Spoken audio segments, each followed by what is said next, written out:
തിരുവോണം നാളിൽ Kerala Blasters home ഗ്രൗണ്ടിൽ ആദ്യ മത്സരത്തിനിറങ്ങുന്നു. പഞ്ചാബ് എഫ്സിയാണ് എതിരാളികൾ.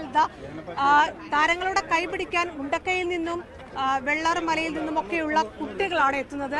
അവരാണ് താരങ്ങളെ ഗ്രൗണ്ടിലേക്ക് നയിക്കുന്നത്. അവർ എത്തിക്കഴിഞ്ഞിരിക്കുന്നു. 7:30 ബ്ലാസ്റ്റേഴ്സിന്റെയും പഞ്ചാബ് എഫ്സിയുടെയും താരങ്ങളുടെ കൈ പിടിച്ച് ഇവർ ഗ്രൗണ്ടിലേക്ക് കയറും. റെഡിയാണോ? ഗ്രൗണ്ടിൽ പോകാൻ റെഡിയാണോ? എപ്പോ എത്തി? വയനാട്ടിൽ ഇന്നലെ എത്തി. മുഴുവൻ ആളുകളിവിടെ റെഡിയായി നിൽക്കുകയാണ്. എന്തുണ്ട്? ഭയങ്കര ത്രില്ലിലാണോ? കൂട്ടുകാരോടൊക്കെ എല്ലാവരോടും പറഞ്ഞോ ഇന്ന് ഞങ്ങൾ ബ്ലാസ്റ്റേഴ്സിന്റെ ടീമംഗളുടെ ഒക്കെ കൈപിടിച്ചിറങ്ങുന്നുണ്ട്? ആരുടെ കൂടി ഇറങ്ങുന്നതെന്ന് എന്തെങ്കിലും പറഞ്ഞോ? സർപ്രൈസ് ആണ്. കൂട്ടത്തിൽ ആരാണ് ക്യാപ്റ്റന്റെ കൈ പിടിക്കുന്നത്? അറിയില്ല. അതൊക്കെ സർപ്രൈസ് ആണ്. എന്താ മോന്റെ പേരെന്താ? മുഹമ്മദ് ഫർഹാൻ. മോന്റെയോ? ഭയങ്കര ത്രില്ലിലാണോ? പ്രാക്ടീസ് ഒക്കെ കഴിഞ്ഞോ? പാട്ടൊക്കെ പാടും. അന്ന് ഇന്നത്തെ മത്സരത്തിൽ ആരുടെ കൂടെയാ? ഏറ്റവും കൂടുതൽ ആഗ്രഹം ലൂണന്റെ കൂടെ നിൽക്കണം. ലൂണന്റെ കൂടെ നിൽക്കണം എന്നാണ്. ഈ കൊച്ചുമിടുക്കൻ ക്യാപ്റ്റന്റെ കൈ പിടിക്കാൻ റെഡിയായി നിൽക്കാം. ഒരു പാട്ട് കൂടി പാടിയാലോ? ഓക്കെ, രണ്ടുപേരി ഇല്ല. അന്ന് കേരള ബ്ലാസ്റ്റേഴ്സിന് ഒരു ഓൾ ദ ബെസ്റ്റ് പറഞ്ഞേ.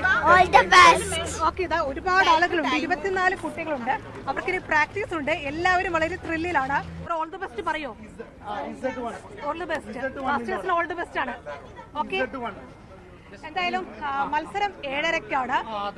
ഒരു പ്രത്യേകത എന്ന് പറയുന്നത് ഈ കുഞ്ഞുങ്ങൾ തന്നെയാണ്. മുണ്ടക്കയിലെയും വെള്ളാർമലയിലെയും മുട്ടിൽ WMAയിലും ഒക്കെ ഈ കുട്ടികളായിരിക്കും താരങ്ങളുടെ കൈപിടിച്ച് ഹോം ഗ്രൗണ്ടിലേക്ക് ഇറങ്ങുക.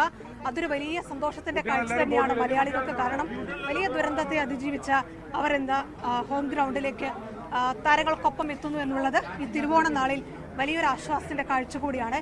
എന്തായാലും മലയാളികൾക്ക് ഒരു സദ്യയ്ക്ക് ശേഷമുള്ള ഒരു മധുര വിരുന്ന് കൂടി ബ്ലാസ്റ്റേഴ്സ് ഇന്ന് ഒരുക്കുമോ എന്നുള്ളതാണ് കാത്തിരിക്കുന്നത്.